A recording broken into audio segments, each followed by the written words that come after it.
কৰিছোঁ অৰুণ কাব্ৰা ডাঙৰীয়াৰ পৰিচালনা আৰু প্ৰযোজনাৰে আমি সৰু বস্তু কবিতাটি ইয়াত উপস্থাপন কৰিবলৈ লৈছোঁ।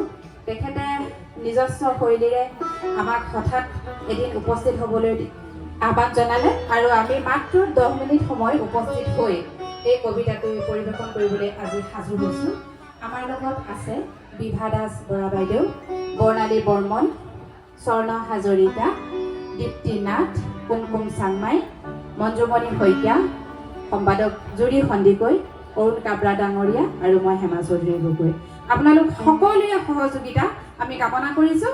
সকলোৱে জ্ঞাত এই কবিতাটো, গতিকে আপোনালোক য'তেই আছে এই বাকৰিত তৰে পৰা যাতে আমাৰ লগত সহযোগিতা আগবঢ়ায়, ভাল লাগিব। ধন্যবাদ।